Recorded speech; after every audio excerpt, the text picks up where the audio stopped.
কথা বলতেছেন এভাবে হেলান দিয়ে, শুনতেছেন? বিশ্বনবী হেলান দিয়ে বলেন, আলা উনাব্বিউকুম বিআকবারিল কাবায়ের, সবচেয়ে বড় কবিরা গুনাহ কোনটা তোমরা জানো নাকি? সাহাবারা বললেন, আপনি সবচাইতে ভালো জানেন ইয়া রাসূলুল্লাহ, আপনি বলেন। বিশ্বনবী বলেন, সবচাইতে বড় কবিরা গুনাহ আল্লাহর সাথে শিরক করা, হেলান দিয়ে। 2 নম্বরে উকুকুল ওয়ালিদাইন, মাতা পিতার অবাধ্য হওয়া। 3 নম্বরটা যখন বলবেন হেলান থেকে উঠলেন, এবার সিরিয়াস। 3টা কবিরা গুনাহ তোমাদের বলবো না, বলেন। 2টা বলছে হেলান দিয়ে, একটা হচ্ছে আল্লাহর সাথে শিরক করা, 2 নম্বর হচ্ছে মাতা পিতার অবাধ্য হওয়া। 3 নম্বরটা যখন বলবেন, ওয়াকানা মুত্তাকিয়ান, তিনি হেলান দেওয়া ছিলেন, ফাজালাসা, সিরিয়াস হয়ে বসলেন। এরপরে বললেন, আলা ওয়া কওলুজ যুর, আলা ওয়া শাহাদাতুজ যুর, সাবধান, মিথ্যা বলো না, মিথ্যা সাক্ষী দিও না, মিথ্যা সাক্ষী দিও না, মিথ্যা সাক্ষী দিও না। বিষ্ণু বলতেই লাগলেন, বলতেই লাগলেন, কতবার যে বলছেন তার কোনো হিসাব নাই। সুবহানাল্লাহ। সিরিয়াস, খুবই সিরিয়াস। কারণ মিথ্যা সাক্ষী সমাজে বাতিলকে প্রতিষ্ঠিত করে, জালিমকে প্রতিষ্ঠিত করে। মিথ্যা সাক্ষী সমাজে অন্যায়কে প্রতিষ্ঠিত করে। চিল্লায় বলেন ঠিক কিনা? রিস্ক নিয়ে আমাদের অনেকের কিছু মিসকনসেপশন আছে। আমরা অনেকে, সবাই না, অনেকে মনে করি যে রিস্ক হচ্ছে যেটা আমরা খাই, যেটা আমরা খাই এটা রিজিক, অথবা যে অর্থ আমরা উপার্জন করি এটা রিজিক। আমাদের অনেকের ধারণা। আসলে রিজিকের ব্যাপারে আমাদের ধারণাটা পূর্ণাঙ্গ নয়, এর বাইরেও অনেক কিছু আছে। রিস্কের বাংলা হচ্ছে জীবন উপকরণ, ইংরেজিতে বলে সাস্টেনেন্স বা প্রভিশন। অর্থাৎ জীবন পরিচালনায় একটা মানুষের যা যা লাগে তার সবই রিস্ক। শুধু আমরা যেটা খাই, যেটা উপার্জন করি, শুধু এতটুকুই রিস্ক নয়। এটা অনেক ওয়াইডার সেন্সে আমাদেরকে চিন্তা করতে হবে। আমরা আমাদের পুরো জীবন জুড়ে যা পাই, যা খাই, যা অর্জন করি, যেটা লাভে ধন্য হই, সবটাই রিস্ক।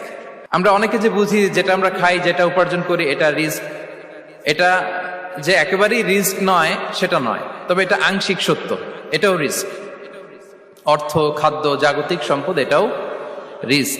কিন্তু এটা রিস্কের সর্বনিম্ন স্তর, the lower level of provision, the lower level of risk হচ্ছে এই যে খাদ্য, অর্থ, জাগতিক সম্পদ। রিজিকের সর্বনিম্ন স্তর হচ্ছে এটা। আর রিজিকের সর্বোচ্চ স্তর হচ্ছে ফিটনেস। সুবহানাল্লাহ বিহামদি।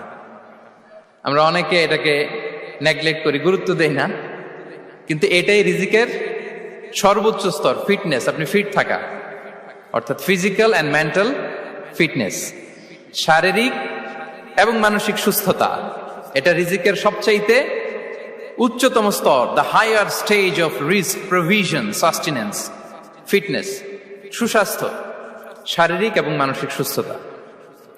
কারণ আমাদের স্বাস্থ্য যদি ভালো না থাকে, ফিজিক্যালি মেন্টালি যদি আমরা ফিট না হই, পৃথিবীর সব নেয়ামত আমার পায়ের সামনে হাজির করলেও আমি কিছুই উপভোগ করতে পারবো না। এজন্য এইটা সবচাইতে বড় রিস্ক।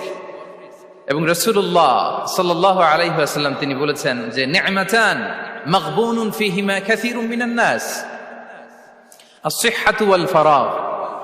2টি নিয়ামত আছে যে 2টি নিয়ামতের ব্যাপারে মানুষ খুবই গাফেল, উদাসীন, গুরুত্ব দেয় না। তার মধ্যে একটা হচ্ছে আস-সিহহা, সুস্বাস্থ্য, আর একটা হচ্ছে আল ফারাগ, অবসর। আমরা যখন খুব ব্যস্ত হয়ে পড়ি, নাভিশ্বাস, সময় নাই, খুবই রাশিং, তখন বুঝি যে অবসরের কত দাম। আবার আমরা যখন ফিজিক্যালি উইক হয়ে পড়ি, অসুস্থ হয়ে যাই, তখন বুঝি সুস্বাস্থ্যের কত দাম।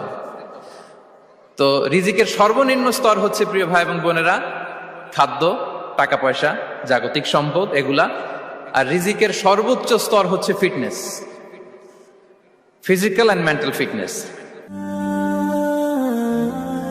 Be a part of. Allah Ta'ala tests some people with huge wealth, and He see how does He deal with this wealth. He tests some people with huge popularity, with name and fame. He tests people with success and power. So it's not necessary that it should be hardship. It can be a blessing. And Allah subhanahu wa ta'ala, He wants to see how we deal with this blessing.